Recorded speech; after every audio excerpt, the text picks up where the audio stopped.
अस्सलाम वालेकुम। 2018 के इंतखाबात में तहरीक इंसाफ की हुकूमत तो बन गई, लेकिन मरकज़ में जिस तरीके से उनकी हुकूमत मार्ज़ वजूद में आई, एक बहुत ही कमज़ोर स्ट्रक्चर था। इंतखाबात में बिल्कुल वाज़े किसी को सादा अक्सरियत हासिल नहीं थी हो पाई, तो एक कोलिशन गवर्नमेंट ही फॉर्म होनी थी। तो पाकिस्तान तहरीक इंसाफ को अददी बरतरी तो हासिल थी बाकी जमातों की निस्बत। मुस्लिम लीग नवाज़ जो इनके करीबी राइवल थे, और पंजाब के अंदर दोनों का बड़ा तगड़ा मुकाबला हुआ था, लेकिन फिर भी फौकियत हासिल थी तहरीक इंसाफ को। और हुकूमत साजी का जब मरहला आया तो बहुत से आज़ाद अरकान चाहिए थे, जहाँ जहांगीर तरीन साहब उनको जहाज़ों पे बिठा के लाते रहे और गले में दुपट्टे डाल कर वो तहरीक इंसाफ की हिमायत का ऐलान करते रहे, लेकिन फिर भी तादाद पूरी नहीं हुई। और तादाद पूरी करने के लिए फिर बहुत सारे इत्तेहादियों की ज़रूरत पड़ी। इमरान खान जो बड़ी सख्त पोजीशन इख्तियार किए हुए थे MKM के ख़िलाफ़, MKM को भी इत्तेहाद के साथ शमूलियत उनको भी लेना पड़ा। काफ लीग उनके साथ इनके बाज़ बयानात अगर माजी के देखें तो वो बड़े तगड़े थे बाज़ लोगों के ख़िलाफ़, लेकिन काफ लीग को भी इत्तेहादी बनाना पड़ा। इसी तरीके से जमहूरी वतन पार्टी, अवामी मुस्लिम लीग, शेख रशीद साहब इनके सदा से साथ थे, इलेक्शन कैंपेन में इनके साथ थे, हर धरने में इनके साथ थे, पूरे इस प्रोसेस में इनके साथ रहे, उनकी एक सीट भी इनके साथ रही। लेकिन एक उनकी इत्तेहादी जमात जो अख्तर मैंगल साहब की सरबराही में BNP मैंगल जो थी, उसने आज अलहदगी का ऐलान कर दिया। इस जमात के साथ इन्होंने वादे बहुत किए और बड़ी यकीन दहानियाँ करवाई। जहांगीर तरीन साहब ने, शाह महमूद कुरैशी साहब ने। मुतालबात नाजायज़ भी नहीं थे। मुतालबात वो मांगते थे कि कुदरती वसाइल जो है उसमें सूबे का हिस्सा, सूबे में जो उसकी सरकारी मुलाजमतें हैं उसमें उसका कोटा पूरा मिल जाए। मिसिंग पर्सन का इशू है उसको रिजॉल्व कर दिया जाए। जायज़ मुतालबात है, उसमें अगर कोई ऐसी ब्लैकमेलिंग का आंसर बज़ाहिर उस तहरीरी मुआहदे के अंदर ऐसा है नहीं है जो हमें नज़र आए कि ये जमात जो थी इस इशू के ऊपर सेंटर को ब्लैकमेल कर रही थी। लेकिन उनके अगर 4-5 वो नुकात जो जायज़ नज़र आते हैं उनको अगर पूरा नहीं कर पाती पाकिस्तान तहरीक इंसाफ की हुकूमत, तो अल्टीमेटली वो दिन आना था कि अख्तर मैंगल को इनसे अलहदगी का ऐलान करना था।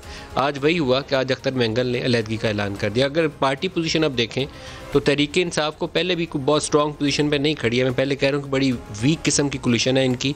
अगर एक आध इत्तेहादी खिसक गया, काफ लीग खदशात का पहले शिकार रहती है, GDA वाले रोज़ नाराज़ रहते हैं, MQM वाले वजारत से छोड़ के बैठे हुए थे, अभी फिर वजारत में आए हैं, तो इनका पता कुछ नहीं चलना कि किस वक्त हालात कस के अंदर इधर से उधर हिलते हुए पता नहीं चलेगा।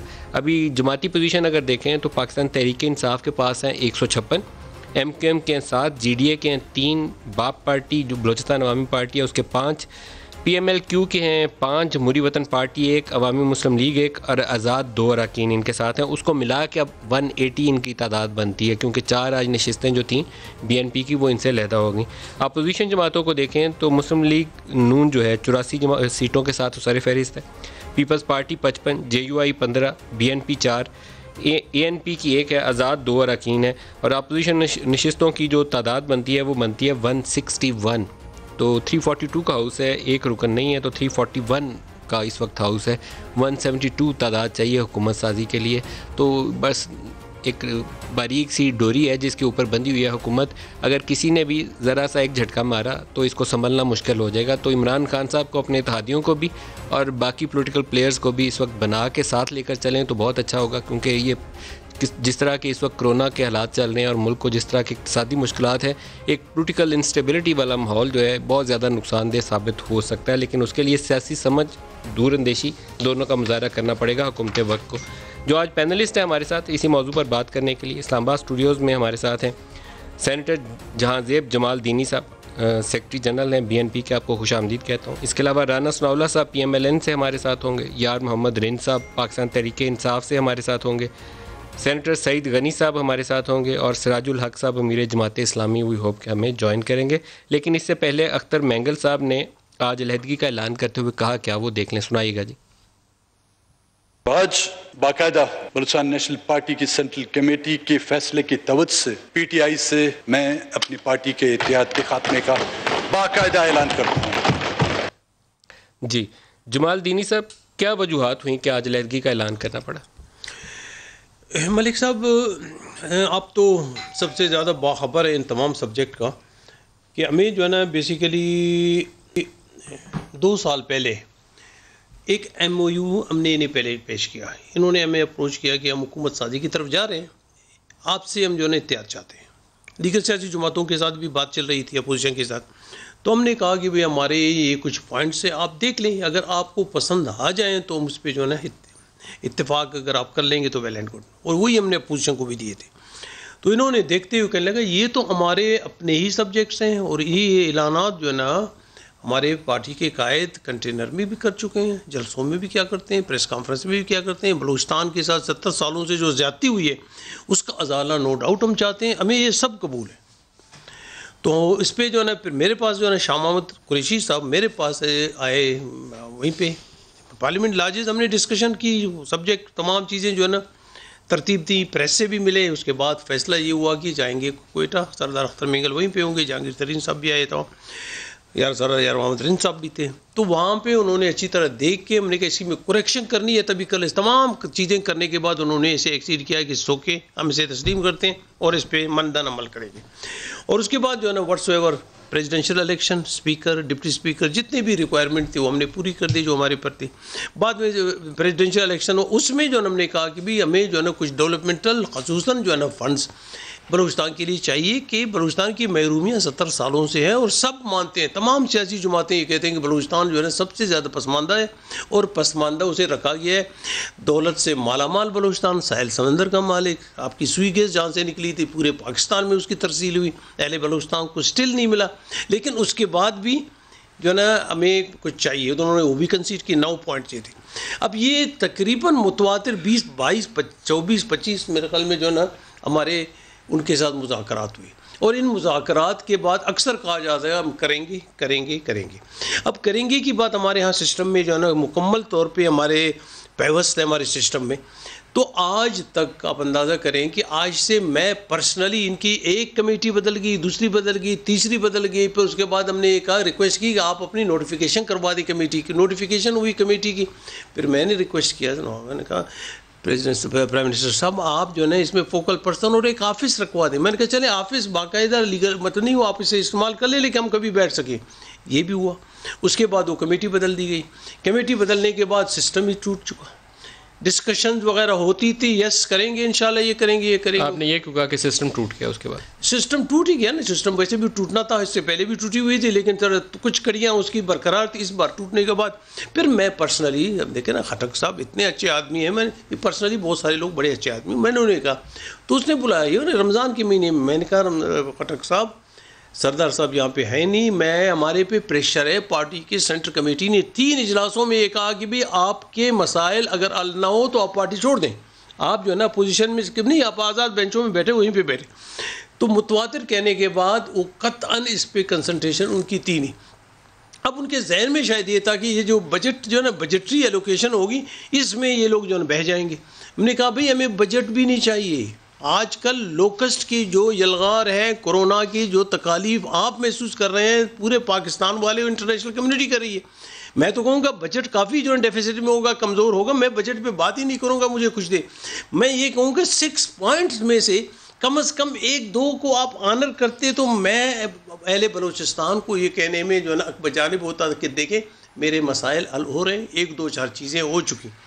अब उसमें जो है ना एक चीज़ जो इब्तिदा उन्होंने की कि 410 बंदे उन्होंने रिलीज़ करवा दिए। बड़ी अच्छी बात थी, नेक शुगुन था, हम शुक्रगुजार हैं। तो वेलकम मूव है, अगर 410 बंदे रिलीज़ हो गए तो वेलकम बड़ी अच्छी बात है, बड़ी अच्छी बात है, मुझे उसकी तारीफ़ करते हैं। लेकिन 520 बंदे उससे ज़्यादा ले गए और बाकी पाइपलाइन में हम कलेक्ट कर रहे हैं। मैं भी जो है ना मोर देन 800-900 410 छोड़ने के बाद 520 और ले गए। एंड कब से कब के दौरान? पिछले 2 साल के दौरान? नहीं, जब से हम जब से हमारी जो इनके साथ, जब से तहरीक इंसाफ के साथ आप शामिल हुए तो 520 बंदे आपके और चले गए। 520 और साथ ही साथ जो है ना अभी मजीद कलेक्ट हम कर रहे हैं। राउंड अबाउट जो है ना 700-800 बंदे जो है ना मजीद लेके गए। हमने कहा कि ये शुगून जो है ना इसे डिसबैलेंस ना करें। उसकी वजह ये कि बलूचिस्तान के लोग ऑलरेडी तकालीफ में, नफरतें बढ़ेंगी। फेडरेशन से मैं फेडरेटिंग यूनिट्स को जो है ना दूर नहीं रखना चाहता, मैं ब्रिज बनना चाहता हूँ, इनको करीब रखना चाहता हूँ। मेरी तो आपने जब बात की, परवेज़ खट्टक वज़ीर दिफा हैं, उनसे आपकी बात हुई जी, प्राइम मिनिस्टर से कोई इंटरेक्शन हुआ होगा, तो कोई क्या जवाब मिला? तो कहते हैं कि बस हम ये करेंगे, मजीद बात करेंगे। बल्कि बातों का तो उन्होंने कंसर्न अथॉरिटी से भी बात की। कंसर्न अथॉरिटीज़ जो है ना 2 छोड़ देते थे, उसके बाद ज़रा वो भी खामोश हो जाते थे। तो बहरहाल शायद उनकी बस की बात नहीं थी, मजबूरियाँ थी उसकी। लेकिन इसमें कमज़ोर पेरी प्राइम मिनिस्टर साहब से हमारी 5-6 मुलाकातें हुई। प्राइम मिनिस्टर साहब की ग्रिप या उसकी ओवरसाइट इतनी ज़ईफ़ थी, शायद वो मिनिस्टर्स और दीगर लोग ज़ईफ़ थी इसलिए कि वो उन पर कमांड नहीं रखते थे। देखिए ना, मुझे आप दे दें कोई अथॉरिटी, मैं तो वज़ीर आला हूँ मिसाल के तौर पर, मैं अपने सिस्टम में जो है ना ये तो रखूँगा कि मुझे पता चले कि भाई मैंने इत्तिहाद जो है ना आपसे किया। आपने ज़ईफ़ क्यों कहा? क्या चीज़ थी जो ज़ईफ़ हो गई थी? क्या भूल गए थे? ज़ईफ़ किस चीज़ को मैं कहता हूँ कि भाई आप अपने कमांड एंड कंट्रोल सिस्टम को जो है ना कंट्रोल नहीं कर पा रहे हैं। आप कंप्लायंस देख नहीं रहे हैं कि मैं आपका एहतियाती हूँ, मेरे मसाइल जो भी आपके सामने मैं पेश कर चुका, उन्हें जो है ना हल करने में किस हद तक आप मुमद तो वो आपको क्या कहते थे जो आपने उनको ज़ोफ़ का ताना दिया? बिल्कुल करेंगे, बस ये कह के बस करेंगे की बातें करेंगे की बात आज तक। राना सनाउल्लाह साहब, ये एक बड़ा कमज़ोर सा कोलिशन है जो सेंटर के अंदर मौजूद है और उसमें से 4 एक जमात के जो इत्तेहादी रुकन है वो आज छोड़ के अरकान अलहदा हो गए। तो क्या नज़र आता है आपको, हालात को बिगड़ते हैं सियासी एतबार से?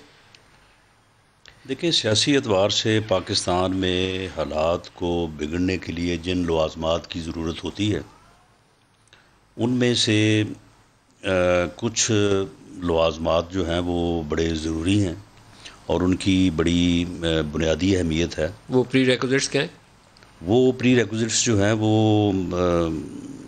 वो कुव्वतें हैं जो इन मामलात को जो है वो मैनेज होने या ना होने में अपना एक किरदार रखती हैं। और उन कुव्वतों की अभी ताज़ा तरीन पोजीशन क्या? उन कुव्वतों की ताज़ा तरीन पोजीशन जो है वो अभी उसके बारे में कोई हतमी बात जो है वो नहीं की जा सकती। और मेरा ख़्याल है कि ये जो मौजूदा हुकूमत है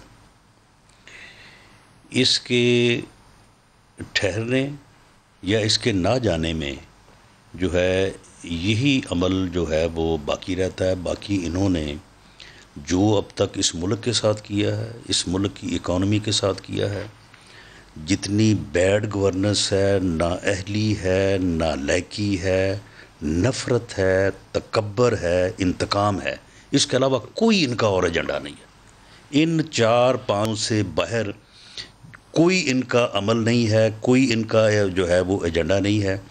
अब इससे कोई किस हद तक गुजारा कर सकता है या कोई किस हद तक इनके साथ चल सकता है, ये मैं समझता हूँ कि हर आदमी का जो है वो अपना ज़र्फ़ है। इनका ज़र्फ़ जो है ये 2 साल में जो है वो ये जवाब दे गया।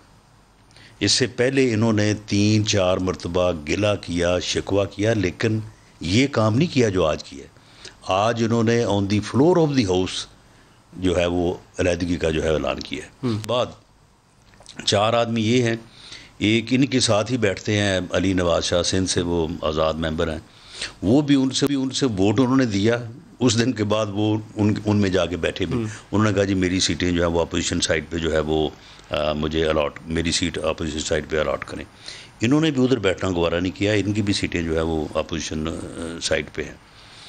अब जो कट ऑफ फिगर है वो आपके इल्म में है कि 172 है और प्राइम मिनिस्टर साहब 176 वोट लेके कामयाब हुए जी।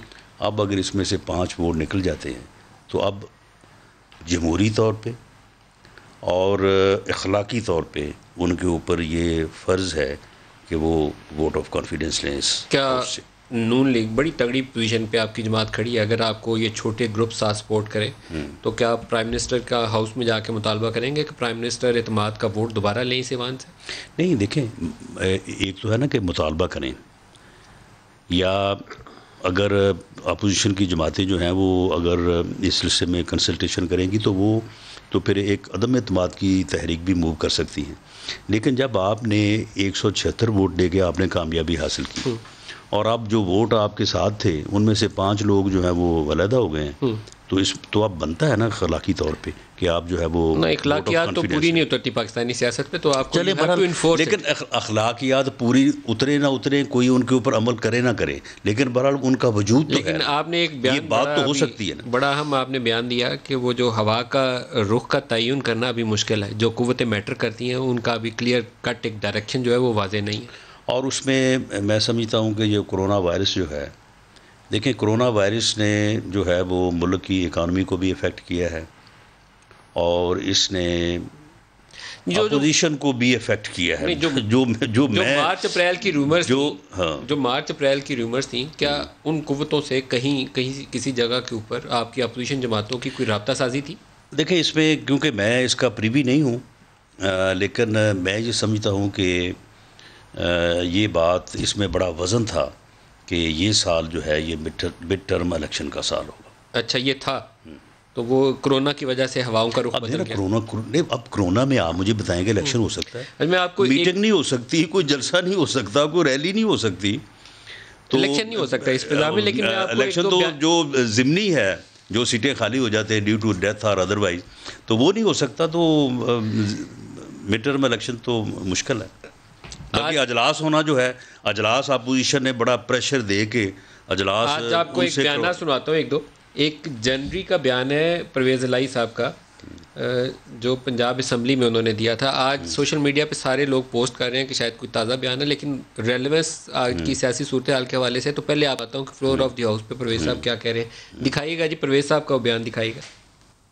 अच्छा, ये 6 माह पुराना बयान है, इसलिए इसको आज की सूरत हाल के साथ मिलाते हुए थोड़ा बहुत माजी का ज़हन में रखिएगा। जहांगीर तरीन साहब का भी एक हमने इंटरव्यू किया था, तो राना साहब को वो भी दिखा दें, फिर आगे गुफ्तगू बढ़ाते हैं। दिखाइएगा जी। 2013 की इलेक्शन हुई, हम बुरी तरह हार गए। धांधली हमने छोड़ किया, धांधली हुई मगर चंद सीटों पे हुई। मैं गया खान साहब के पास, मैंने कहा जी हमने अगली इलेक्शन जीतनी है, इस तरह जिस तरह हमने पिछली इलेक्शन लड़ी है और हमने टिकट दिए, हम नहीं जीत सकते। 50% सीटें 2013 में हम जब हारे, 50%, उसमें हम सेकंड में नहीं आए, हम टेबल पे नहीं थे, थर्ड, फोर्थ, फिफ्थ थे। 66% ऐसे थे जहां हमें 20% भी नहीं मिला। जब तक हम पॉलिटिकल फैमिलीज को नहीं लेके आएंगे, आप प्राइम मिनिस्टर नहीं बन सकते। जो मेरी मुखालफत है ना, वो लोग कहते हैं जी जहांगीर तरीन पार्टी टेक ओवर करता है।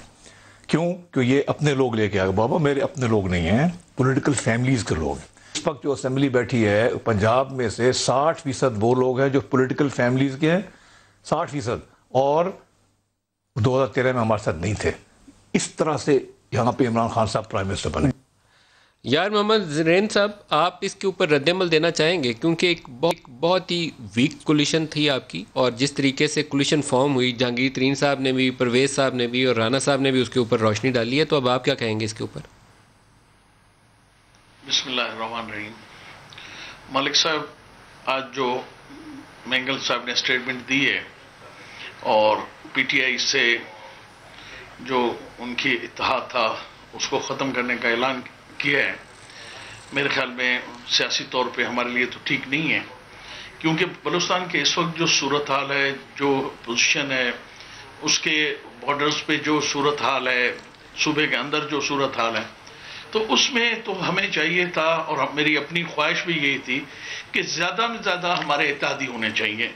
भले अगर हमारे उनके सियासी मुखालफत भी हो, मगर गवर्नमेंट में उनका होना ज़रूरी है। ये इस सूबे के लिए बेहतर था और इस मुल्क के जो सूरत हाल है उसके लिए बेहतर था। मगर जिस वक्त ये मुआहदा हुआ उसमें मैं यकीनी तौर पे मौजूद था, और मेंगल साहब ने असम्बली में वो मुआहदा भी दिखाया जिसके पे मेरे दस्तखत थे। वाकई इसमें कोई शक नहीं है, मैं विटनेस हूँ उस मुआहदे का। मगर बदकिस्मती से जिस दिन ये मुआहदा हुआ, ये कुछ थोड़ा सा जल्दी में किया गया। जमालुद्दीन साहब बैठे हुए हैं, वो उस दिन भी वहाँ पे मौजूद थे।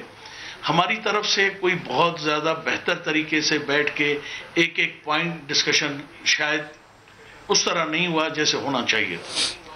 और फिर दूसरी बात, बिल्कुल जमालुद्दीन साहब किस पॉइंट पे बड़ी मुश्किल पेश आई? ये मेरे हाथ में इस वक्त वो तहरीर है, कोई बड़ा मुश्किल इसमें से कौन सा मरला था जिस पे काम नहीं था हो सकता? अच्छा सर, मैं इस बहस में अगर जाऊंगा तो, और मैं अपने दोस्तों को इनॉय नहीं कर सकता, मैं उनको नाराज नहीं कर सकता। उसमें ये सारी चीजें ऐसी हैं, अगर सब बहुत आसान थी मालिक साहब, तो 72 सालों में ये मसले हल क्यों नहीं हुए? उनका रीजन क्या है? यहाँ सनाउल्लाह साहब बैठे हुए, इनकी 3 दफा फेडरल हुकूमत बनी, वो उसमें ये मसले क्यों हल नहीं हुए? 72 सालों में कितनी हुकूमतें आई, उन्होंने इन मसलों को हल क्यों नहीं किया? देखिए, ये मसले इस तरह आसान नहीं है जैसे आप पेपर उठा के सामने रख रहे हैं और कह रहे हैं कि इतने अहम नहीं। ये बहुत अहम इश्यूज थे, और मेरे ख्याल में अगर इन मसलों को तवज्जो दी जाती और उसको हल किया जाता, तो मैं नहीं समझता कि आज बलूचिस्तान की ये सियासी सूरत हाल होती। आपने कहा अगर तवज्जो दी जाती, तो यही तो वो सवाल कर रहे हैं आपसे कि तवज्जो क्यों नहीं दी? आपने तवज्जो क्यों नहीं दी? वही मैं आपको बताने जा रहा हूं। ये तो बता दें कि आपने तवज्जो क्यों नहीं दी? मालिक साहब सुनने, आप यही तो मैं आपको बताने जा रहा हूं, आप मुझे बात करने देना। बात यह है कि ये जब शुरू हुआ, मैं जिस दिन मुआहदा हुआ है, दस्तखत है, मैं विटनेस हूं। उसके बाद आज तक न मैं ये किसी मीटिंग में मैं बैठा, ना मैं उसका कोई हिस्सा बना। ये वजह थी कि इसमें गवर्नमेंट की तरफ से भी वो लोग थे जिनका मेरे ख्याल में, जैसे तरीन साहब आए, माशाल्लाह तशरीफ लाए, 1 घंटे में दस्तखत किए, फिर जहाज में बैठ के चले गए इस्लामाबाद। उसके बाद फिर उनकी रिस्पॉन्सिबिलिटी थी कि वो बैठते, गवर्नमेंट के साथ भी बैठते, प्राइम मिनिस्टर साहब के साथ भी बैठते, मेंगल साहब के साथ भी बैठते और इन इश्यूज को सॉल्व किया जाता। ये हमारी, मैं मानता हूं कि अगर इस पर थोड़ी सी और तवज्जो दी जाती तो आज ये सूरत हाल ना होती, क्योंकि मेंगल साहब ने पहले दिन अनाउंस किया था कि हम जो नया सेटअप आ रहा है पीटीआई का, हम इसको 1 साल देते हैं। ये बहुत बड़ा टाइम होता है। हाँ, इश्यूज बड़े हैं, ये 1 साल में या 2 में या हमारे एक टेनवर में पूरे नहीं हो सकते थे, मगर मरकज में आपकी हुकूमत हिल सकती है इस स्टेप से। रिन साहब, इनके स्टेप से मरकज में आपकी हुकूमत हिल सकती है? सर यकीनी हिल सकती है, इसमें तो कोई नहीं। 4 दोस्त आपके चले जाते हैं, एक बहुत पॉलिटिकल पार्टी आपसे अगर अलायंस तोड़ती है, मगर मुझे यकीन है, मेरी पार्टी से भी यकीन है, मेरे प्राइम मिनिस्टर साहब से भी, कि वो इसको अभी भी मेरे ख्याल में, ठीक है उनके अपने तहफ़्फ़ुज़ात हैं, उनकी नाराज़गी है, उनके एक वो वर्कर टाइप की पार्टी है कि वहाँ लोगों के सामने उनको जवाबदेह भी होना चाहते हैं। और बलूचिस्तान के लोग जो बलूचिस्तान नेशनल पार्टी से ताल्लुक़ रखते हैं वो सारे सियासी लोग हैं, वो जमहूरी सोच रखने वाले हैं, और वो नेचुरली इस तरह की वो पार्टी नहीं होगी। मुझे इल्म है उस पार्टी के साथ, हमने काम किया है, हमारे दोस्त हैं हमारे अपने हलकों में, वो उठ के अपने लीडरशिप से ये क्वेश्चन कर सकती थी। तो मजबूरन आज जो हुआ है ये होना नहीं चाहिए था, और हम कोशिश ये ज़रूर करेंगे कि इस मसले को इस तरह छोड़ ना दिया जाए, और इंशाल्लाह ये हुकूमत हमारी कहीं नहीं जा रही है, आप यकीन करें। इंशाल्लाह कल परसों आपका बजट होगा, ये आपके सामने होगा। अगर अभी राणा साहब ने कहा कि अल्लाह करे सियासी अबतरी ना फैले, लेकिन नून लीग वाले जो हैं वो आजकल तगड़े हो गए हैं। ख्वाजा आसिफ बड़ी ज़ोरदार तकरीरें कर रहे हैं ईवान के अंदर, तो बिलावल और ख्वाजा आसिफ साहब के बयानात वो भी आपको दिखाते हैं, फिर सईद गनी साहब से बताइएगा जी। ये पैकेजिंग बड़ी अच्छी थी, 3 रंगों की पैकेजिंग थी, लोग कुर्बान और सदके हो गए, स्पॉन्सर भी हो गए, और 2 साल में पता लग गया, सबको पता लग गया कि माल पैकेट के अंदर 2 नंबर माल है। कल यहाँ बैठ के सिर पीटते नहीं होना। जो सिलेक्शन है इसका कीमत इंसानी जानों में, हमारा मईशत को नुकसान जो पहुंचाया जाएगा, हमारा फेडरेशन को जो नुकसान पहुंचाया जा रहा है, हम इस नुकसान का जिम्मेदार किसको ठहराएंगे? सईद गनी साहब तगड़े हो गए हैं अपोजिशन वाले, कुछ आपको कुछ प्यार मोहब्बत के कहीं से कुछ दिलासे आए हैं, कोई हवाओं का रुख बदला है, क्या हुआ है? नहीं मलिक साहब, हमें कोई, मैं नहीं समझता हूँ कि दिलासों की बिना पर ये चीज़ है। ये तो आपको भी पता है कि ये हुकूमत जब से बनी है तब से चल नहीं रही है, घसीट कर उसको बस खींच के आगे उसका वक्त पूरा करने की कोशिश की जा रही है। और गुज़िश्ता बजट पर भी आपको याद होगा, अख्तर मेंगल साहब भी नाराज़ हुए थे, कुछ और भी नाराज़ हुए थे, बड़ी मुश्किल से आखिरी दिनों में मिन्नत तरले करके उनको राज़ी कराया गया। उस वक्त भी इम्कान था कि शायद बजट मंजूर नहीं हो सकेगा, तो उस वक्त भी कर लिया गया था। मैं ये समझता हूँ कि जो बातें कही हैं अख्तर मेंगल साहब ने बड़ी जायज़ हैं, और जो इश्यूज़ उन्होंने उठाए हैं, आज जो बातें कही, जो मिसालें दी, जो वाक़यात बताए बलूचिस्तान के, उस पर तो पीटीआई के लोगों को भी बात करनी चाहिए। इंसानी इश्यूज़ हैं, मतलब उस पर हम कोई ये नहीं कह सकते कि अख्तर मेंगल साहब चूँकि वो हुकूमत में बैठे हैं तो हम उनकी बात को नाजायज़ कह दें, या पीटीआई के लोग ये कह दें नहीं ये तो चूँकि हमारे साथ बैठा हुआ इसलिए इसको ऐसी बातें करनी नहीं चाहिए। जिन लोगों की आप नुमाइंदगी करते हैं उनके साथ अगर ऐसे कोई इश्यूज़ हो रहे हों और उनके नुमाइंदे अगर असम्बली में आवाज़ ना उठाएं, तो ये मैं समझता हूँ कि बड़ी ज़्यादती करेंगे, अपनी नुमाइंदगी की जिम्मेदारी वो अदा नहीं करेंगे अगर ये नहीं करेंगे तो। उसके साथ साथ अच्छा सईद गनी साहब, 2 जमातों का रोल जो है वो आमतौर पर ये जब भी अदली बदली का काम आता है तो MQM और काफ लीग का रोल बड़ा अहमियत का हामिल होता है रिसेंट पास्ट के अंदर। तो आपको क्या लगता है ये दोनों इत्तेहादी जमातें खड़ी रहेंगी या इनके ऊपर भी कोई असरात आने वाले हैं इन कमिंग डेज? मौलाना साहब, जिस तनाजुर में आपने पूछा है उनको कम से कम अख्तर मेंगल के साथ हम कंपेयर नहीं कर सकते ना। वो तो अपने फैसले खुद नहीं करते, वो तो हालात देखेंगे। अगर पीटीआई गिर रही होगी तो छोड़ देंगे साथ उनको, अगर वो देख रहे हैं पीटीआई चल रही है आगे तो साथ खड़े रहेंगे दोनों उनके। तो ये तो मैं नहीं समझता कि इन चीज़ों पर डिपेंड करता है। MQM के लातादाद इशूज़ हैं, नाराज़गियाँ हो रही होती हैं, बहुत झगड़े हो रहे होते हैं, लेकिन वो अजीब, मैं कहता हूँ ना, जबर की शादी है MQM की और PTI की। तो हालांकि MQM दावा करती है कि उनकी सीटें छीन कर PTI को दे दी गई हैं, लेकिन फिर भी उनके साथ बैठे होते हैं और उनके गुण भी गाते हैं कहीं बैठ के। वज़ीर आज़म से बड़ी खुशी-खुशी मिल लेते हैं जब उनको पता भी है कि उनकी सीटें छीन कर पीटीआई को दी गई हैं, उसी की बुनियाद पे हुकूमत बनाई गई है। तो एमक्यूएम का और काफ लीग का जो तरीक़ा वारदात है वो ज़रा मुख्तलिफ है। अख्तर मेंगल साहब के जो इश्यूज़ हैं वो मुख्तलिफ हैं और मैं समझता हूँ वो जेन्युइन है। दोबारा जमालदीनी साहब आपसे पूछता हूँ, ये निज़ाम के चलने में आप जमातों का बड़ा अहम रोल था, नहीं तो हुकूमत साजी में आके कहीं ना कहीं रखना अंदाजी हो जाती और काम आगे ही ना चलता, और एन बजट में और एन इस क्राइसिस में ये आपका साथ छोड़ जाना कहीं वो बारिश का पहला कतरा ना हो जाए। देखें जी, इसमें आप कोरोना बेसिकली जो है ना, जब से जो है ना मेरे ख्याल में जनवरी फरवरी के बाद कोरोना के आने के बाद मेरे ख्याल में हमारी कम्युनिकेशन वैसे भी जो है ना ज़रा ज़ईफ़ पड़ चुकी थी, कमज़ोर हो चुका था। फ़्लाइट्स बंद हो चुके थे। मैं बलूचिस्तान में रहने वाले ख़ासकर कोई वो यहाँ पे आना जाना उनका नहीं था, लेकिन उसके बाद भी मैंने टेलीफोनिकली जो है ना कोशिश की बार बार कि भाई जब मैं अपने सेनेट के जो है ना चेयरमैन हमारे टेलीफोनिक जो है इजलास बुला सकते हैं या वीडियो कॉन्फ्रेंस कर सकते हैं, हमारे डिप्टी चेयरमैन कर सकते हैं, आप भी ये करें कि हम वीडियो कॉन्फ्रेंस के थ्रू कुछ ना इसमें पेशरफ्त कर लें। लेकिन प्रॉब्लम ये था कि उन्हें दिलचस्पी ही नहीं थी। मैं आपको किससे आप रब्ता करते थे? जी मैं ही करता था। किससे करते थे? परवेज खट्टर, तूरी साहब जो सूरी साहब यही थे ना उनके। तीसरा जान, अब खान मोहम्मद जमाली साहब बड़े शरीफ आदमी हैं, MNA हैं। कल जब हमारे पास आए असद उमर साहब आए, बड़े अच्छे नफीस आदमी हैं, पर्सनली बड़े अच्छे आदमी हैं, लेकिन पता नहीं उनके पास ये अथॉरिटी नहीं है कि वो जो है ये डिसीजन कुछ ना कर सके। खान मोहम्मद कह रहे थे आपने क्यों बुलाया? अरे भाई हमने नहीं बुलाया, आप हमारे पास आ रहे हैं। हाँ, इस बार तो आपने पहली बार फ़ोन किया है कि हम आपके पास आने कहते मुझे एजेंडे का नहीं पता। मैंने कहा आप कमेटी के मेंबर है, आपको एजेंडे का नहीं पता। अब आप किसने कहा कि एजेंडे? खान मोहम्मद जाना जमाली MNA सब, जब आप उसे एतमाद में नहीं लेते तो मुझे क्या एतमाद में लेंगे जो आपकी कमेटी के मेंबर हैं और आपने खुद मुंतखब करवा के जहांगीर तरीन और जो है ना अरबाब शहजाद को हटा ही दिया। अब देखिए ना यहाँ पे जो है ना दिलचस्पी की हमारी जो दिलचस्पी थी, हमने शुरू में ये कोशिश की काफ़ी लीनियंट रहे, अब भी हम लीनियंट हैं, हमने we are not so much tough. हमने ऑड एंड फास्ट रूट जैसे कि लोग करते हैं बार्गेनिंग ब्लैकमेलिंग, ये कतान मूड में ही नहीं था, फिक्र में नहीं था। इस बार जो है ना अगर वो रिलेट करें इसे PSDP से, तो भाई PSDP में अगर मैंने ख्वाहिशात नहीं, बलूचिस्तान की रिक्वायरमेंट डेवलपमेंट की ज़रूर हैं अपनी जगह पे, लेकिन आप बताएं असद उमर साहब आए थे, क्या उसके सामने हमने PSDP रखी थी? हमने 6 पॉइंट का, मैंने कहा इस पे आप बताएं कि आपने इसमें क्या पेश रखा। असद उमर साहब क्या कह रहे हैं, मैंने तो मुझे पता ही नहीं है, तमाम चीज़ पता ही नहीं है, पता ही नहीं। अच्छा, आज हमारे मिनिस्टर इंफॉर्मेशन आवान साहब बाबर आवान अख्तर मेंगल के पास आते हैं कि ज़रा आप जो लेट करवा दें, ये करवा दें, वो करवा दें, तो उससे अख्तर मेंगल उसे पूछते, कहता है आपको पता है तमाम चीज़ों का? कहता है मैंने नहीं पढ़ी। अब आप मुझे बताएं, दिलचस्पी की हद ये हो कि हुकूमत के जो है मिनिस्टर्स को नहीं पता हो कि मैं आपके अलाइज के साथ आपने जो है जो MOU साइन किए हैं उसके पॉइंट्स क्या हैं और हमने इस पर अमल दरामद कैसे करवाना है। आप जो है ना इसे कोर्ट में अगर शब्जुजिस हो, आप वहीं पे डिफेंड करेंगे एज ए लॉ मिनिस्टर या एज ए जो है ना एडवोकेट, आपको नहीं पता। और ये मेरी मीटिंग है फ़कत इनके साथ नहीं, मैं बताऊँ आपको ही लिस्ट, फ़ारूक नसीम, ये तमाम जहांगीर तरीन, अरबाब साहब, 2 इनके मिनिस्टर औरतें, 2 एक्सपर्ट्स थे, मैं अकेला, I was the only person. Akhtar Mengal साहब यहाँ पे नहीं थे।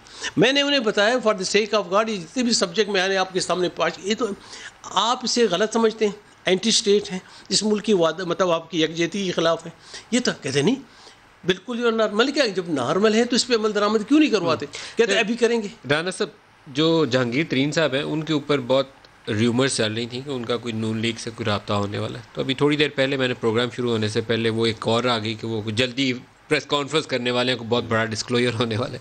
तो उनसे पूछा तो उन्होंने कहा कि नहीं, मेरा कोई रब्ता भी नहीं होने वाला और मैं कोई तोप भी नहीं ऐसी चलाने वाला, कोई प्रेस कॉन्फ्रेंस नहीं करने जा रहा। काफ लीग के साथ सूरत हाल क्या है आप? देखिए, इसमें जो सूरत हाल ये है कि किसी भी हुक्मरान या किसी हुकूमत के कायम रहने के लिए सबसे जो पहली बात है वो तो उसकी परफॉर्मेंस डिलीवरी, उसके बाद हुक्मरानों का या हुकूमत का रवैया जो है वो बड़ा काउंट करता है।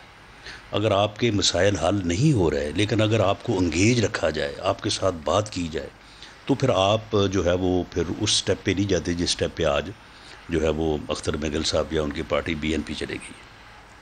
अब इन हुक्मरानों से इनसे अब किसी को परफॉर्मेंस की तवक्को नहीं है। जो इनका था ये पिछले 18-20 महीनों में सब जो है ना वो जैसे पंजाबी में कहते हैं चानन हो गया। अब रवैया जो है इनका वो तो ऐसा है कि इनके अपने लोगों के जो है वो उनके लिए काबिल बर्दाश्त नहीं है। तीसरी चीज़ है हालात, सरकमस्टांसेस। देखें वो अभी जो है वो दूसरी तरफ सूट नहीं करते। यानी जो आप बात कर रहे हैं कि हुकूमत को जो है वो बड़ा धचका लग सकता है या हुकूमत गिर सकती है, इस सूरत हाल में कोई लेने के लिए तैयार नहीं होगा। सर हाँ, ये एक देखें चौधरी शुजात ने एक बात अभी इसी प्रोग्राम में बोला था उन्होंने, उसने हमारी प्रोग्राम मेरा ख्याल है कोई 8 महीने पहले कि 6 माह बाद हालात ऐसे होंगे कि कोई वज़ीर आज़म बनने को तैयार नहीं होगा। इस वक्त हालात ऐसे हैं। और अब इस वक्त जो लोग मैटर करते हैं, अख्तर मेंगल साहब के दोस्तों ने, साथियों ने तो ऐलान कर दिया आज, उसके बाद PMLQ और जहांगीर तरीन, अगर ये 2 आदमी चाहें ना तो इनका बजट नहीं पास होगा। जहांगीर तरीन और काफ लीग चाहे तो बजट पास नहीं होगा। देखिए हमें पता है ना जहांगीर तरीन की स्ट्रेंथ, हमें ये भी पता है कि कितने लोग जो हैं वो उसके साथ खड़े हैं, और जो उसकी बात के ऊपर अगर बात नहीं करेंगे तो कम से कम गैर हाजिर हो जाएंगे। तो वो जो लब्बैक कहने वालों की तादाद है वो कितनी है? क्योंकि बहुत सारे लोगों को वो जहाज़ पे बिठा के लाते रहे इलेक्शन के बाद। वो देखे अब किसी का नाम लेके, इसलिए नहीं नाम ना लें, लेकिन कितनी तादाद हो सकती है? मेरा ख्याल है कि पंजाब असम्बली में 30 से 35 और यहाँ पे 15 से 20 लोग हैं। 15 से 20 लोग उनके साथ हैं जो उनकी आवाज़ के ऊपर आगे पीछे हो सकते हैं। और काफ लीग के तो खैर वैसी तादाद मौजूद है, 5 अरकान 7 है मेरा ख्याल। काफ लीग के कौमी असम्बली में 5 है। अच्छा, तो ये एक मलिक साहब टफ टाइम मिलने की सूरत हाल अभी कोविड की वजह से आपका ख्याल है कि बनेगी नहीं? इक्वल नंबर से 1 नंबर कम तो आज ही हो गए हैं वो। तो अगर 10-15 बंदे और जो हैं वो हो जाएं, लेकिन जो हालात हैं वो मैं आपको फिर कह रहा हूँ कि हालात इस वक्त वही हैं जिनकी बात चौधरी शुजात ने आज से 8 महीने पहले की थी कि कोई वज़ीर आज़म बनने पे तैयार नहीं होगा। आज आपको पता है कि कोर कमांडर्स कॉन्फ्रेंस हुई है और हमारे बॉर्डर्स पे ऊपर एक सिचुएशन है, क्योंकि वो चाइना इंडिया का क्लैश है और इंडिया एज यूजुअल हमारे बॉर्डर्स पे दबाव डाला है। लेकिन कोर कमांडर्स ने बाकी इशूज़ के साथ 3 इशूज़ डिस्कस किए हैं। एक कोरोना की सूरत हाल, एक पोलियो की सूरत हाल मुल्क के अंदर, और एक आपकी लोकस के ऊपर रोकथाम की सूरत हाल। तो ये वो काम है जो प्योरली एग्जेक्टिव को एग्जेक्टिव नहीं कर सकी तो फौज कर रही है, तो वो कर रहे हैं। लोकस को फौज कंट्रोल कर रही है, पोलियो को फौज कंट्रोल कर रही है, कोरोना के ऊपर फौज काम कर रही है। तो it's not a good situation. आप रिंद साहब क्या कहेंगे? ये एक राना साहब ने बड़ी अहम बात की कि JKT साहब के साथ अभी भी आपके 15-20 कौमी असम्बली के अरकान और 30-35 पंजाब असम्बली के अरकान मौजूद हैं। मलिक साहब, बात यह है कि राना साहब को शायद ज़्यादा इन्फॉर्मेशन हो, मगर मैं आपको बैसियत मेंबर PTI के, मैं उसका एक कारकुन हूँ, मैं आपको ये बता दूं कि अगर PTI के जो वोट हैं, और ये एक तासुर पैदा किया गया था कि जो भी आता है और जो ज्वाइन करता है वो जहाज़ में बैठ के आता है, शायद तरीन साहब के इश्क में वो गिरफ्तार हो जाता है और वो आके PTI में करता है, ऐसे हकीकत नहीं है। आप देखेंगे 2-3 दिन के बाद बजट पेश हो रहा है, और अगर तरीन साहब के पास इतने लोग हैं या उनके हमारे और किसी के मुखालिफ के पास है, PTI है, अगर वोट हैं तो वो सिर्फ इमरान खान के। बाकी ये मैं आपको बता दूं, ना कोई मेंबर PTI का इमरान खान को छोड़ के जाएगा। हाँ, मैं उनका नहीं कह सकता, जो कुछ एक आधे 2 लोग आए उनकी कोई नाराजगी है, अगर उनके मसले हैं, बहरहाल इंशाल्लाह हम आपको साबित करके देंगे जिस दिन बजट पेश होगा। और ये आप कहते हैं ना कि जी उनको ताकत आ गई है, वो उठ गए। सर, उठने के लिए अभी बहुत टाइम चाहिए, आप सब्र करें इंशाल्लाह। मगर बदकिस्मती हमारी है, हम इसमें, मुझे कोई डाउट नहीं है कि एक तो हमारे साथ जो कोरोना का हुआ, और जिस तरह मुल्क की इक्तिसादी सूरत हाल थी, मैं कहता हूं कि आज अगर इमरान खान ना होता तो शायद ये सूरत हाल ना होती, इससे शायद बहुत बदतर होती। मगर मुझे यकीन है कि जो लोग आपके पास बैठे हैं सारे पाकिस्तानी हैं, सारे मुहब्बे वतन हैं, और सबकी ख्वाहिश है इस वक्त, जो मुझे फील हुआ है आज भी, कि मुल्क इस बहरान से एक दफ़ा निकल आए। PTI की हुकूमत रहती है, नून लीग आती है, पीपल्स पार्टी आती है, ये 3-3 दफ़ा पहले 4-4 दफ़ा आ चुके हैं, क्या फ़र्क पड़ा? मुल्क होगा तो ये सियासत भी होगी और ये सियासतदान भी होंगे। हमारी सबसे पहली वो जो सर्कमस्टांसेस की बात कर रहे हैं रिंद साहब, वही हम कर रहे हैं कि सर्कमस्टांसेस इस वक्त जो हैं देखें, जो बात अभी तरीन साहब ने अपने इंटरव्यू में की, जो आपने दिखाया है, उन्होंने कहा कि 60% लोग इस वक्त जो इलेक्टेड जो है लोग इधर सूबाई असम्बली में भी और कौमी में भी, 60% लोग वो हैं कि जो 2013 में हमारे साथ नहीं थे। और ये फिगर बिल्कुल दुरुस्त है, ये 65 हो सकता है, 60 से कम नहीं है। उनमें से कम 50% लोग ऐसे हैं जिनके साथ उनके तल्लुकात हैं। लेकिन जहांगीर तरीन भी समझदार आदमी है, वो हालात को देख के फैसला करेगा। इन हालात में हो सकता है वो फैसला ये ना करे, और अगर वो करेगा तो बिल्कुल वो उन लोगों को रोक सकता है, लेकिन मेरा नहीं ख्याल कि इन हालात में वो जो है वो फैसला करेगा। अब क्यू लीग है, अब क्यू लीग जो है बावजूद इसके कि चौधरी परवेज़ लाई के वारंट ऑफ अरेस्ट जो हैं वो साइन हो गए और वो गए हैं हाई कोर्ट में, उनके इल्म में है, उन्होंने अपने लोगों से बात भी की है, उनके लोग बात भी करते हैं, लेकिन इसके बावजूद ये वही बात सर्कमस्टांसेस की, हालात की, कि कोई बनने को तैयार नहीं है। तो अभी वो उस मूड में नहीं है कि वो कोई गिरा के लेने को तैयार नहीं है इस वक्त। हाँ, ये सूरत हाल इस वक्त यही है, और मेरे ख्याल में शायद पाकिस्तान का मुफाद भी इसी में है कि शायद इस वक्त ये तोड़ फोड़ ना हो। सईद गनी साहब, आज प्राइम मिनिस्टर जब आए हैं कराची में तो मुलाकात होगी मुराद अली शाह से, वज़ीर आला से होगी बातचीत, कोई इशूज़ वगैरह रिजॉल्व हुए? नहीं, वो तो कल आए थे, और कल तो वज़ीर चीफ मिनिस्टर साहब को मना किया गया कि एयरपोर्ट आप ना आएँ। शायद वो डायरेक्टली गवर्नर जाना चाहते थे, वहाँ उन्होंने अपनी पार्टी के लोगों से मुलाकातें की हैं, उन्होंने शायद मीडिया के कुछ लोगों से मुलाकातें की हैं, किसी एक बिजनेसमैन से मुलाकात की है, लेकिन उन्होंने मुनासिब नहीं समझा कि कोरोना के इशू पे हुकूमत सिंध का या हेल्थ डिपार्टमेंट की कोई ब्रीफिंग ले लें, ज़रा पता कर लें कि सूबा सिंध में कोरोना किस हद तक पहुँचा है, कितने नुकसान हुए हैं, क्या federal government chief minister Sindh से मुलाकात से उन्होंने मना कर दिया? नहीं, मुलाकात तो थी नहीं कहीं। जब वज़ीर आज़म साहब आते हैं किसी सूबे में तो उनके आने की इत्तला जब जाती है, टाइमिंग बताए जाते हैं, तो चीफ मिनिस्टर उनको रिसीव करने एयरपोर्ट जाते हैं। ये तरीक़ेकार है, लेकिन माजी में एक आध दफ़ा उन्होंने बताया ही नहीं तो चीफ मिनिस्टर साहब गए नहीं। तो तासुर ये गया कि शायद हम लेने नहीं जाना चाहते, लेकिन इस मरतबा इत्तला आई थी कि वो आ रहे हैं, इतने बजे आ रहे हैं, लेकिन फिर बताया गया कि प्राइम मिनिस्टर साहब ने मना किया है कि उन्हें एयरपोर्ट पर रिसीव करने कोई ना आए, तो चीफ मिनिस्टर साहब नहीं गए। आज वो सुबह उनकी कोई मीटिंग वगैरह थी, मुलाकात क्यों नहीं? लेकिन चूंकि आज सुबह नहीं तो बुलाएंगे नहीं तो हम क्या करेंगे। उन्होंने मुलाकात में मुनासिब ही समझा ना, वो ये समझते हैं कि शायद पीपल्स पार्टी के मुखालिफिन से मिलना ज़्यादा ज़रूरी है। कोरोना का तो इशू तो अहम नहीं है ना, वो तो उसकी तो ज़रूरत नहीं है बात करने की, ज़्यादा ज़रूरी ये तो एक बड़ी अजीबोगरीब सूरत हाल है कि वो प्राइम मिनिस्टर जाएं और वज़ीर आला से मुलाकात ना करें। ये बात कोई समझ नहीं आई, क्योंकि इस वक्त एक सूरत हाल है कौमी सतह के ऊपर, प्राइम मिनिस्टर को तो लीड रोल में वैसे मलिक साहब इमरान खान के होते हुए आपको सब चीज़ समझ में आनी चाहिए और हर चीज़ की तवक्को किया करें आप, कुछ भी हो सकता है। अब मुझे बताएं ना, अभी आज हम यहाँ बैठ के बात कर रहे हैं कि उनके पास सादा अक्सरियत नहीं है, शायद मुश्किल होगी अगर बजट पास कराने पे भी कोई कोशिश हुई, लेकिन वो बात क्या कर रहे हैं कि 18वीं तरमीम में तब्दीली करेंगे। अब मतलब सोचो तो सही, ये कोई वक्त है भाई, अपनी पहले तो बजट की फिक्र करो कि आपका पास होता है कि नहीं होता है। आप 18वीं तरमीम पे जंप मार रहे हो कि जी इसके अंदर पता नहीं चीज़ें ठीक नहीं है।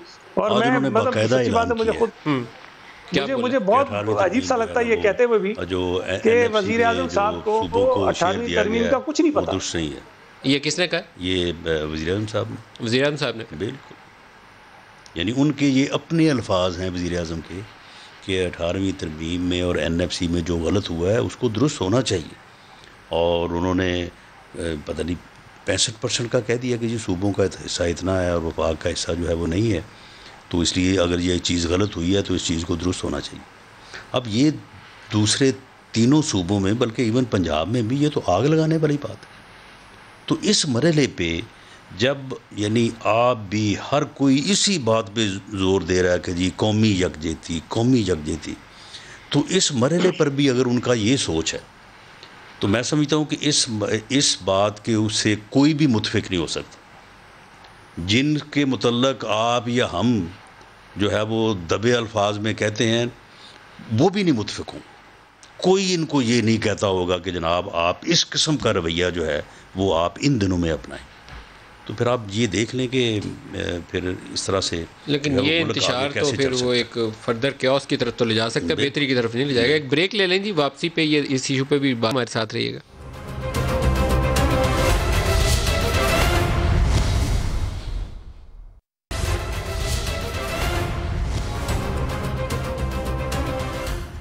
प्रोग्राम में दोबारा आपको खुशामदीद कहते हैं। जमालदीनी साहब, क्या वापसी के रास्ते खुले? देखिए जी, पहली बात तो ये कि 2 साल तक हम मुतवातिर इंतज़ार करते रहे, इनसे डायलॉग करने की कोशिश की, इन्हें समझाते रहे, रिक्वेस्ट करते रहे बार बार, लेकिन जो है ना, हम आखिरी नहज तक पहुंचने के बाद हमने उन्हें कहा भी कुछ दिनों पहले कि भाई अब आप अगर ये नहीं करेंगे तो हमारी अलहदगी होगी, फिर आप कहेंगे कि भाई आके एक बार फिर जो है ना हमसे मुज़ाकरात और मुलाकातें करें। सियासी जमातों के दरवाजे तो बंद नहीं होते, लेकिन जो है ना, जहाँ तक एहतियात का ताल्लुक है, मेरे ख्याल में अब जो है ना बईद अज़कियास है। एक तो ये बईद अज़कियास, हाँ, और दूसरी बात ये है कि यहाँ पे हमारे कमज़ोर पहलू हमारे सिस्टम में एज ए होल पॉलिटिकली मैं बताऊँ, हमारे यहाँ नेशनल जो है ना इंटीग्रिटी और नेशनल थीम, एक नेशन बनने की जो है ना जो सलाहियतें सियासी जमातों में होनी चाहिए एज ए होल, उसका फुकदान है। मैं जब से देखता चला आ रहा हूँ कि जितनी भी सियासी जमातें वो अपनी पिटी मुफादात पार्टी की या तो देखते हैं या अपने इलाके के देते हैं, या अपने जो है ना उस इलाके को कुछ ज़्यादा ही अहमियत देते हैं जहाँ पे उनके वोट बैंक से, कतन ये नहीं देते जैसे कि आपके जो है ना दीगर ममालिक हैं। आपके लहदा होने से क्या बलूचिस्तान हुकूमत के इस्तेहकाम के ऊपर तो असर नहीं पड़ेगा? जी, वो तो उस पर असरात ज़रूर होंगे, बिलवास्ता होंगे, आज नहीं हुआ तो कम। जिस पॉइंट पे मैं स्ट्रेस कर रहा हूँ, जैसे कि अब आप देखें कि मुख्तलिफ अक़वाम दुनिया के हर एक कोने में रहते हैं, लेकिन वहाँ पे equal development, equal opportunities, equal जो है ना तमाम जितनी भी जो है ना इंफ्रास्ट्रक्चर एक जैसी होती है, लोग अपनी ख्वाहिशात के मुताबिक या अपनी ज़रूरत के मुताबिक या अपने सर्विस के मुताबिक रहते हैं। हमारे यहाँ जो है ना इक्वल डेवलपमेंट नहीं होगी, ये थीम नहीं होगी, सियासी जमातों में नहीं हो। आप आज ये हुकूमत आप बदल दें, नेक्स्ट गवर्नमेंट जिसकी भी आएगी, बलूचिस्तान इसी तरह इग्नोर होता रहेगा। ये नहीं होना चाहिए। रिंद साहब, बलूचिस्तान हुकूमत, जाम साहब बहुत भले आदमी हैं, तो क्या उनकी हुकूमत के लिए चैलेंजेस आएंगे इनके अलहदा होने से? देखिए, हमारे बलूचिस्तान नेशनल पार्टी के जो दोस्त हैं वो ऑलरेडी अपोजिशन में बैठे हैं, जमीयत अपोजिशन में बैठी है। मैं नहीं समझता कि इस वक्त कोई ऐसे हालात होंगे कि जाम साहब की हुकूमत को कोई ख़तरा हो सियासी तौर पे। इस वक्त तो मुझे नज़र नहीं आ रहा है। मैं कोई चीज़ वैध क्यास नहीं है, कल कुछ भी हो सकता है, मगर आज की सिचुएशन है इसमें मुझे मौजूदा सूरत में जाम साहब की हुकूमत को कोई ख़तरा महसूस नहीं हो रहा है। राना साहब बिल्कुल एंड पे आ गए हैं। सियासी इस्तेहकाम भी चाहिए। आपको लगता है कि हवाएं भी ऐसी नहीं हैं, हालात बहुत नागज़ीर हैं, इस वक्त अजीबोगरीब है, पाकिस्तान के लिए बहुत बड़े बड़े ख़तरात हैं, बड़े बड़े चैलेंजेस हैं, तो पाकिस्तान फिर ऐसे ही चलेगा आगे गिरते पड़ते? जी बिल्कुल, ऐसे ही चलेगा, और ऐसे चलने से जो है वो मुल्क की इकानमी को, मुल्क की सियासत को, जमहूरियत को जो है वो नाकाबिल इतलाफ़ी नुकसान पहुँचेगा। और हमारे जो छोटे सूबे हैं उनमें भी जो हालात बतदरीज बेहतर हुए हैं पिछले 5 से 10 सालों में, उनके भी दोबारा से जो है वो ख़राब होने का जो है वो एहतमाल है। और जहाँ तक BNP वालों का मामला है, तो ये इनका कोई ऐसा फ़ैसला नहीं है कि जमालदीनी साहब ने और मैंगल साहब ने बैठ के फैसला कर लिया। इनके ऊपर भी जो हम इनकी बातों से या जो हालात से हम महसूस करते, इनके ऊपर भी पिछले 2 सालों से प्रेशर इनकी पार्टी का, इनके लोगों का इनके ऊपर बिल्ट हो रहा था कि जी काम नहीं हो रहे, काम नहीं। तो अब जब उस प्रेशर को जब इन्होंने अब एक्सेप्ट करके अलहदगी इख्तियार की है, तो ऐसा फ़ैसला जो है ना वो फिर सस्टेन रहता है, उससे जो है वो इनहराब जो है ना मुमकिन नहीं होता।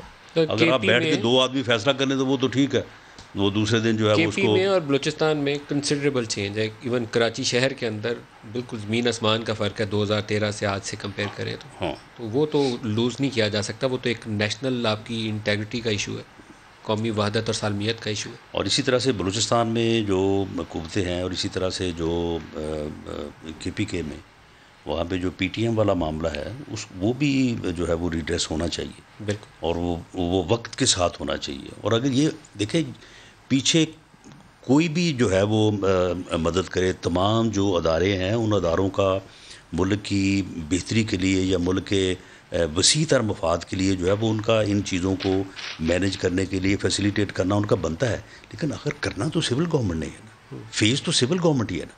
तो अगर वो फेस ही नहीं होगा तो फिर किस तरह से ये मामला होंगे? सईद गनी साहब, सूबाई सतह के ऊपर तो मसाइल नहीं बढ़ जाएंगे? ये जो 18वीं तरमीम वाला जिक्र आया, नहीं, मसाइल तो देखिए बिल्कुल बढ़ेंगे, और ये बात राणा साहब ने ठीक कही। मैं तो कह रहा हूँ पंजाब और KP जहाँ PTI की अपनी गवर्नमेंट है, उनके चीफ मिनिस्टर्स, उनकी अपनी पार्टी अफोर्ड नहीं कर सकती है कि वो ये कहे कि हम इसको गिव अप करना चाहते हैं, अफोर्ड ही नहीं कर सकते। मतलब उनका जुलूस निकल जाएगा वहां से सियासी तौर पर अगर ये बात करेंगे। ये बात समझने की ज़रूरत है। अब खान साहब मतलब क्या कहें, बस वज़ीर-ए-आज़म भी बन गए हैं, सियासत में तारसा भी हो गया, लेकिन जो सियासत की बुनियादें होती हैं उनको वो नहीं पता, जो बेसिस होती है वो नहीं पता उनको, कि आपके लिए कुछ चीज़ें आपको ऑप्टिक्स के लिए करनी पड़ती हैं। भाई सिंध की हुकूमत आपके साथ नहीं आ सकती, आप उसके साथ नहीं आ सकते। कोरोना का इशू हुए 4था महीना चल रहा है, सिंध वो कल आए, लेकिन किस एजेंडे पे, किस मकसद के लिए आपके सामने है। जीबी वो नहीं गए, एजे के वो नहीं गए, जहाँ पर उनकी हुकूमतें नहीं है, उनकी पार्टी के लोग नहीं, वहाँ वो गए नहीं, बाकी 3 सूबों से होकर आ गए। अब अगर गए भी हैं सिंध में तो 18वीं तरमीम का शोषण छोड़कर आ गए, एनएफसी का शोषण छोड़कर आ गए। आप अगर कुछ चीज़ों को ठीक नहीं कर रहे हैं तो कम से कम खराबी पैदा ना करें। देखिए 18वीं तरमीम हो, एनएफसी हो, ये ऐसे इश्यूज हैं जिसकी वजह से पंजाब के खिलाफ अकल देता ना, तो ये पहले दिन जो है ना लॉकडाउन की मुखालफत कर देते। तो दोबारा उसको आप ऐसे माहौल पैदा करना चाहते हैं, ये सारा जो है ना वो इनके फैसले की वजह से सारा ये मामला जिद में पड़ा है।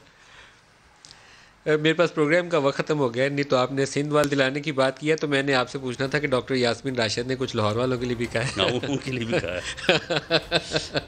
राना सनाउल्लाह साहब, जहां ज़ेब, जमालदीनी साहब, यार मोहम्मद रीन साहब, सईद गनी साहब, आप सबका बहुत शुक्रिया। आज के लिए इतना ही, इजाज़त दीजिए, खुदा हाफिज़।